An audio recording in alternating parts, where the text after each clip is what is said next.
Good morning. This is your moderator for today's talk. I'm very excited to be here because today we are going to have a conversation with one of the great personalities in the field of biotechnology.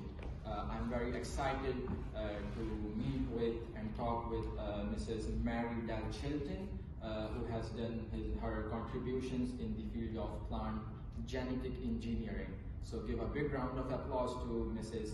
Mary-Dell Chilton. And yeah, please come on the stage.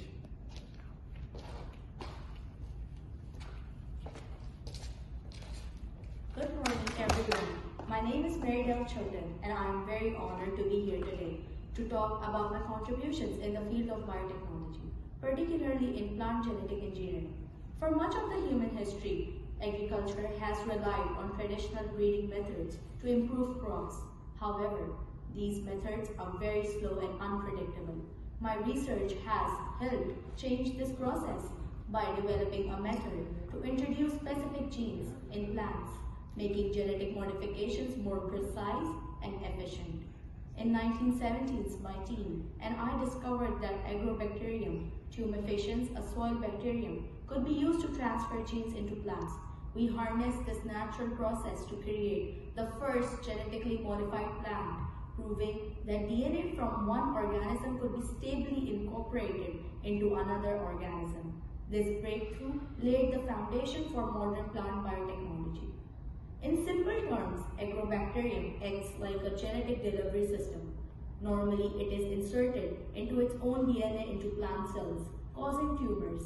But by replacing these genes with beneficial ones, such as genes from pest resistance or improved nutrition, we can engineer plants to be more resilient, productive, and sustainable. The societal benefits of this technology are immense. Genetically modified crops have helped farmers increase yields, reduce pesticide use, and improve food security. For example, pest-resistant crops reduce the need for chemical pesticides, benefiting both the environment as well as the human health. However, the scientific progress is not without its challenges. In the early days, funding was very limited, and public skepticism was very high as well. Many people worried about the safety of genetically modified organisms. Ethical debates continue to this day, but rigorous testing and research have shown that GMOs are safe and beneficial.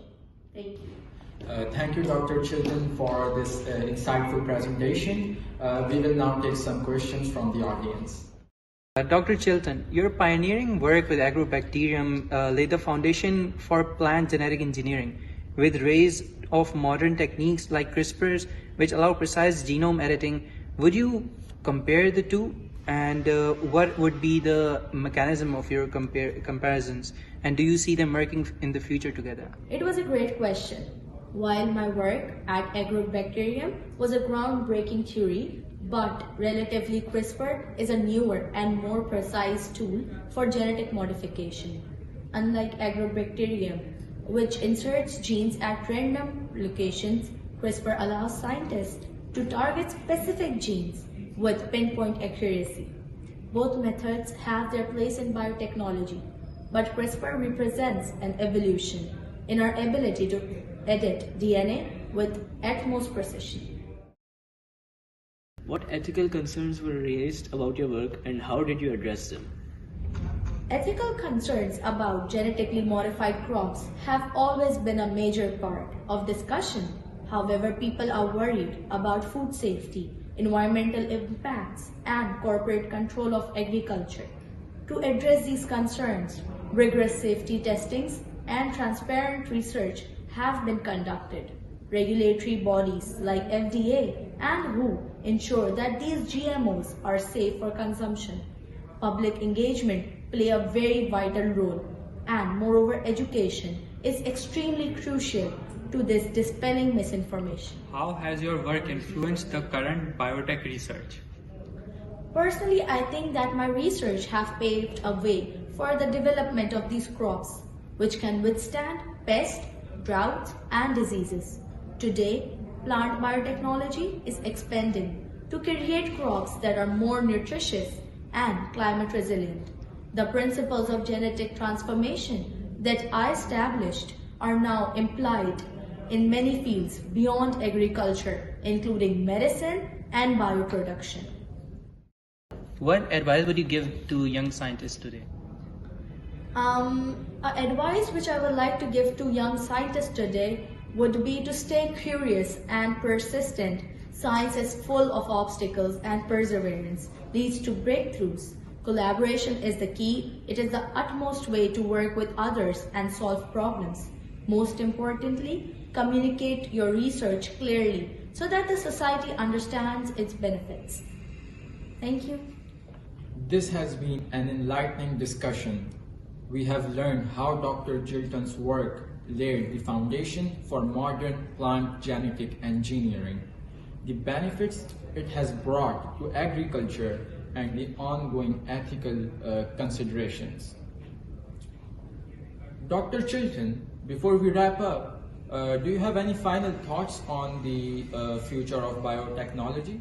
My final thoughts would be, I would like to sum it up in a way that I believe that biotechnology will continue to play a very vital role in addressing these global challenges from food security to climate change. And with responsible innovation and public trust, we can use these tools to create an extremely better future for all the generations that are gonna come. Thank you, Dr. Chilton, for sharing your insights.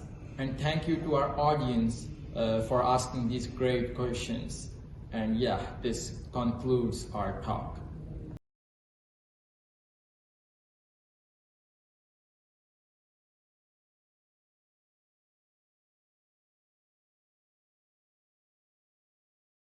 Dr. Mary-Dell Chilton, a pioneer in plant genetic engineering, shared her groundbreaking work on harnessing Agrobacterium tumefaciens to create the first genetically modified plants, a breakthrough that laid the foundation for modern agricultural biotechnology.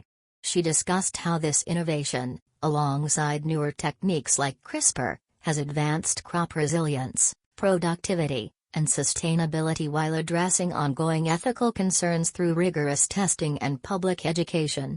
Emphasizing the importance of curiosity, collaboration, and clear communication, Dr. Chilton expressed optimism about biotechnology's vital role in tackling global challenges like food security and climate change for future generations.